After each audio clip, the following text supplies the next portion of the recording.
So we had a wonderful prayer, we had great meditation, we had wonderful music. Service is done. Hey, somebody clap. You're not supposed to clap.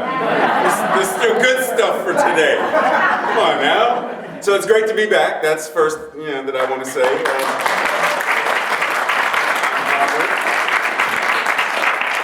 Because sometimes I go places I'm not invited back. Well, no, wait, that's just home. Never mind. So how is everyone today? So I believe some of you. Try this one more time. Because, check this out. So we know what we are, right? We're a spirit in human form, experiencing this thing called life. It doesn't get much better than that. So if we know that that's what we are love in human form, there's got to be a little bit of excitement there. So let's try this one more time. How are you today?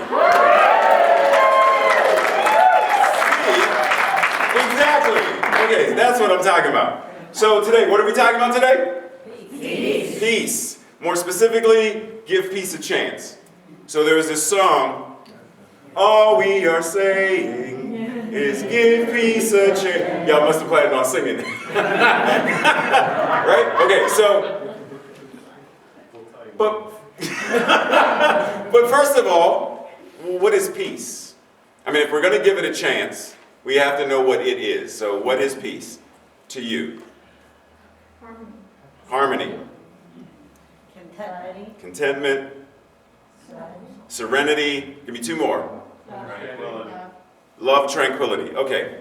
So what we're saying is we are going to give that, all the things that you named and all the things that you were thinking, but were a little bit shy and didn't want to say out loud, but you were thinking it and were feeling it in yourselves. That. We are giving that a chance. A chance to grow, to be, to express, to teach. Okay? Teach us. Exactly. So if we are going to give serenity a chance to spread and to be, and we're going to give, harmony a chance to, that implies that on some level we're not. Like on some level, we must not be experiencing it if we have to give it a chance to do this. Like no one wakes up in the morning and says, I got to give myself a chance to breathe. I mean, we may say, like we've had a very busy day, hustle and bustle, and we're like, I have to just give myself a chance to breathe.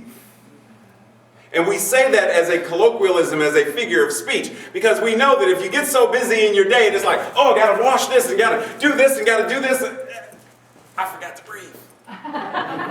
So we never truly forget. We never get so bogged down with life that we forget because we don't have to take care of that. Because as I said in the meditation, that which Spirit is, that which God is breathing itself as us. Ernest Holmes, founder of religious science, says, God in me, as me, is me. There is nothing else. God in me, as me, is me. So that which it is showing up in these bodies, as these bodies, with these bodies. Every aspect of the body, every aspect that you are, it has to be spirit. If there's something else, let me know, because it means that everything that we teach and everything that we study is wrong. Because if there's something other than God, then there's God and something. We believe in God, one power, one presence, omniscience itself, omnipotence itself. Like it's all there is. So if it's all there is, then it's that screen and the platform and the podium and the chair and the shoes and the jacket and the ceiling, and it's everything. But on how many days, on an average, do we remember that? Because we get caught up in so much stuff and we forget. So the thing that we are allowing, the thing we are giving it a chance to be, is giving God a chance to show up. Because peace is just another name for God. Love is another name for God. These are all synonyms. Serenity is another name for God. And we say things like, God is omnipotent, but actually God is omnipotence itself, showing up as that which is omnipotent. Like, God is not faithful. Like some people say, oh, God is so faithful. No, not really. Because when we say something or someone is faithful, for example, someone says, my husband is such a faithful husband, it implies that he could be unfaithful. My dog, Lassie, is such a faithful dog. And Lassie says, yeah, I used to be, but I'm gone. Timmy needs me. You young folks don't get that reference. It's okay. Google it. But it gives the idea that Lassie and the husband or whomever can be unfaithful. When was the last time you came outside and floated away because gravity was not being faithful to itself? When was the last time you jumped in a swimming pool and splashed in the water that was dry because water wasn't being faithful to itself? If we're talking about this that God is, then God is always, it has to be. So it's not God is faithful, God is, period. We show up as that which can be expressed as faithful or not. That's how we interpret serenity and love and joy. How do we choose to embody it? How do we choose to walk the walk? How do we choose to think, speak, feel, and act? It's on us. God simply is. Universe is always saying yes. You want war? Yes. By your own creation, by your thoughts of, you have manifested it. You want strife? By your own thoughts and you speaking about it as such? Yes. But if we want to shift and transform and change and give peace a chance to be, give serenity an opportunity to express, then it comes down to how are we choosing to live that. So there's this gentleman you may know, Eric Butterworth. You've heard of him before, okay? So Eric Butterworth says in the book Practical Metaphysics, you see, the allness is totally present. I refer often to Judge Thomas Troward's concept, which I refer to as the unity principle. I think it's one of the greatest metaphysical ideas to have been expressed. Wherever spirit is at all, the whole of spirit must be. In the unity principle, Judge Thomas Troward outlines that the whole of spirit must be present in its entirety at every point in space and time. That means right now, where each of you individually are sitting, the allness of God is. Because it implies to say, if we say, and some of you are like,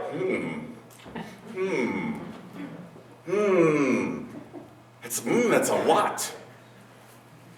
But if we imply that there's more of spirit in Ray and somehow less in my sister Tracy, or somehow less in someone else, or vice versa. Allness is there, but I feel partial in me. Then that means God cannot be omniscience, omnipresence, omnipotence itself, because that means somewhere God is less. Like we know there are places on the planet where you go and you can, but if you go high up in the mountains, the quality of the oxygen changes. There's air there, but it changes where you breathe and have to, and you get tired because the altitude changes. Where does God change? From the depths of whatever ocean to the tops of whatever mountain to the inner quantum particles and waves of our bodies, how can God be anything less? So if we're going to say that it's not, that it's all there is, and it's present in its entirety right where we are, then if we want to give peace a chance, then it means we have to think peace. What does it mean to let peace be the dominant thought form that we're thinking? Because it's easy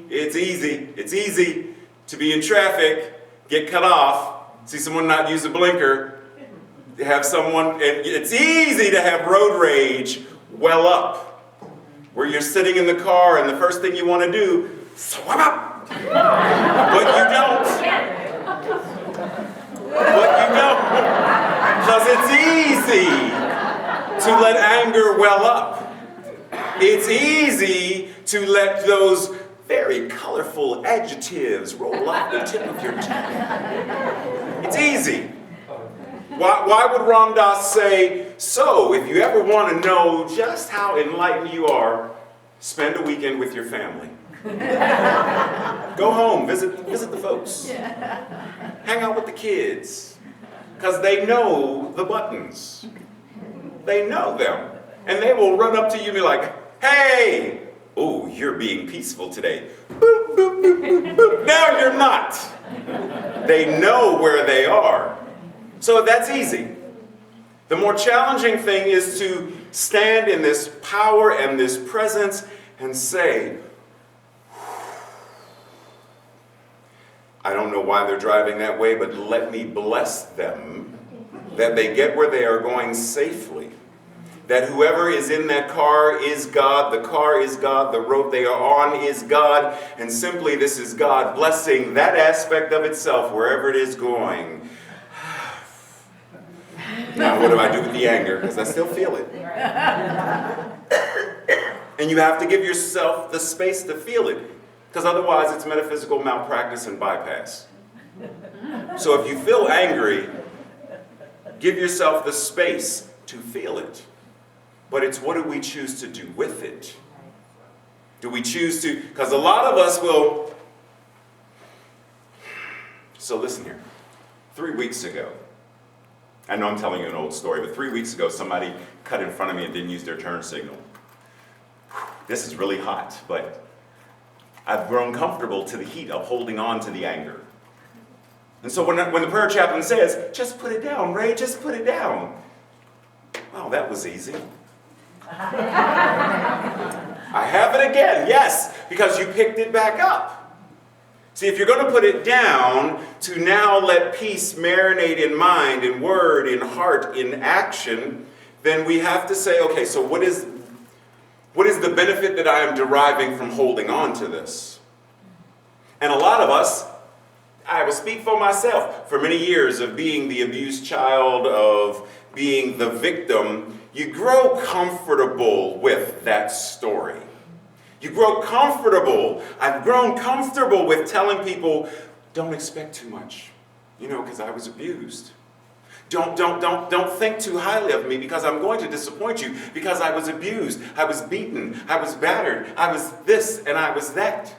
And then it gave me the freedom to not have to try to jump over this whatever.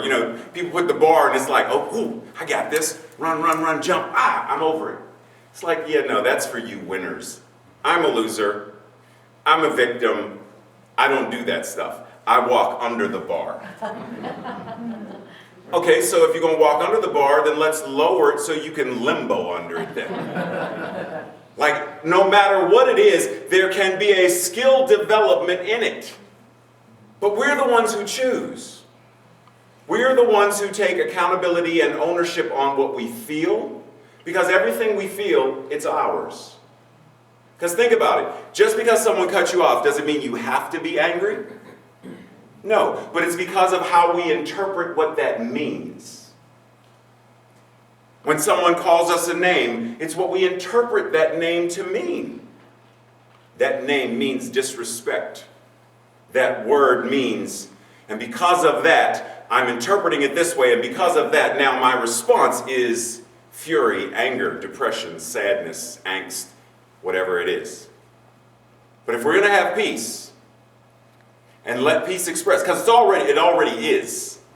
Because like I said, peace is simply another name for God, and God already is. So peace already is. Just like air in this room. I could choose.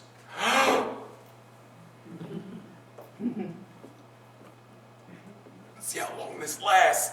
It's not going to last very long. Because sooner or later, the body's impulse to want breath is going to fight back against my conscious mind that says, no, don't breathe, don't breathe. And the body's like, what are you talking about? What are you doing? What are you doing? We're not breathing. What are you doing? I'm holding it. You're holding it too long. The cells need oxygen. Okay, what's he doing? What's he doing? Break him down. And we gasp. Life is always finding expression in, through, and as us.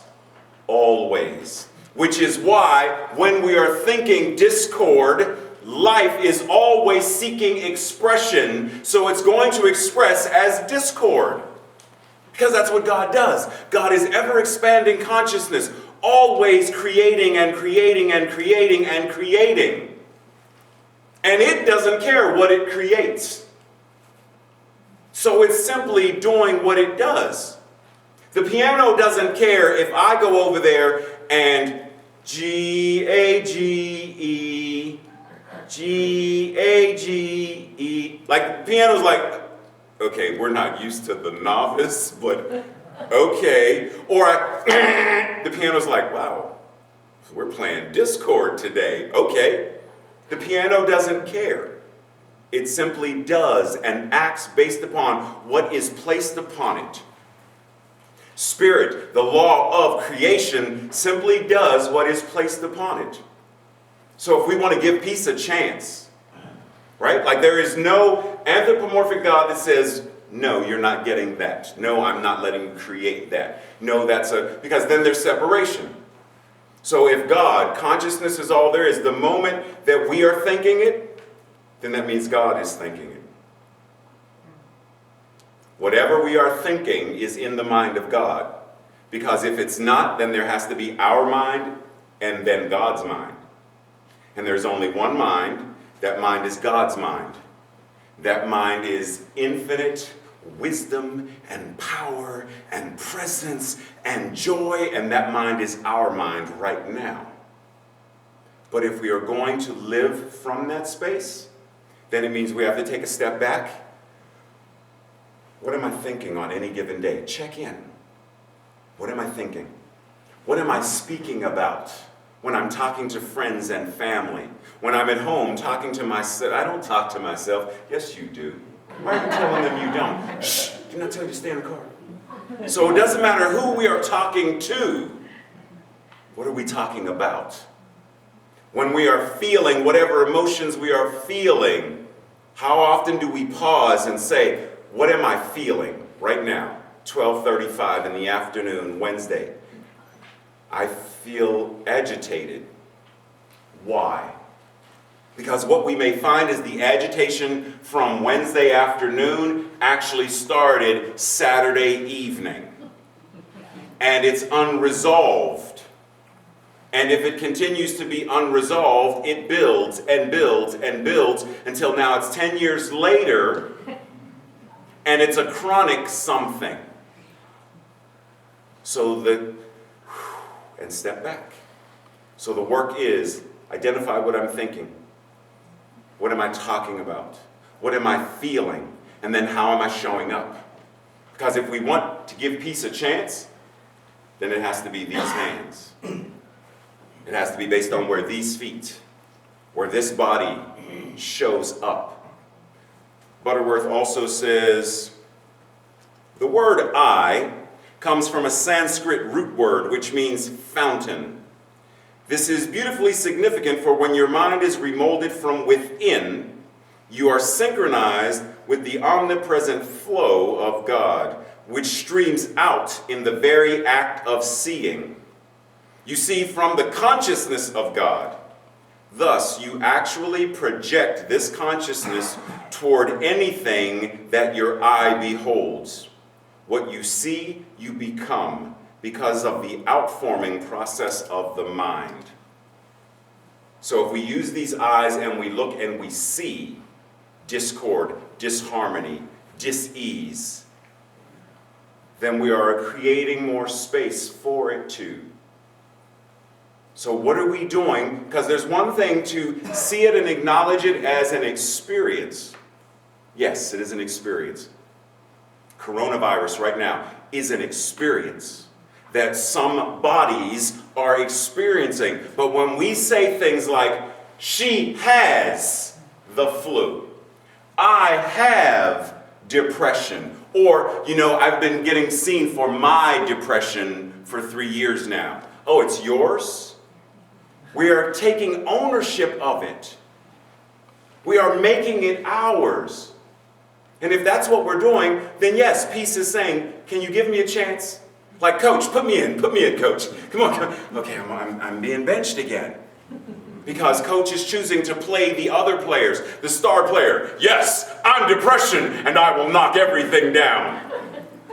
Yes, I'm the fastest one, and I'm deceit and hypocrisy. And they're the ones out playing the game. Rather than saying, okay, all of you, sit down. Okay, harmony, love, joy, get out there. Magic, go. Wonderment, go. Win the game for us. But it's on us. We are the ones who choose. So if we want to give peace a chance, then ultimately what we're saying is give ourselves a chance. Give you a chance to show up in all your magnificence. Give you the chance to show up and shine your light. Give yourself the chance to be God as you. And then peace and love and joy have no choice but to be everywhere you go, to fall upon everything you see and everything you touch. Let's pray. So anchoring this right now, simply by breathing, knowing that there is only one power and one presence, that which God is. And knowing that which it is, I know that I can begin this prayer at the end, because I know that what is in the mind of God is already so. And so I begin at the end. Amen, that right now everyone in this room is light manifested. Amen, that right here and right now, that which God is present in thought, in word, in feeling, and in action. Amen, that I know that right now everyone here is transformed and transmogrified to be able to go out into the world and be that which peace is, to think it, to speak it, to feel it, and to act upon it. Amen, that I know right here and right now life is expressing itself, and oh, so deliciously. Amen, that I know in gratitude this is already existing in the mind of God, for there is only that which is the mind of God. There is one life, that life is God's life, that life is vibrant, that life is health itself, that life is wealth and joy and magic and wondrous, delicious things, and that life is my life right now, and knowing that God is all there is. This truth of myself is true for everyone in this room, everyone watching the YouTube video, and everyone watching the recorded video whenever they watch it, because knowing that right now, this moment called now is forever. So I surrender this into the law, knowing it is already done, knowing it is already so. And together we declare this truth by saying, and so it is. Amen. Amen.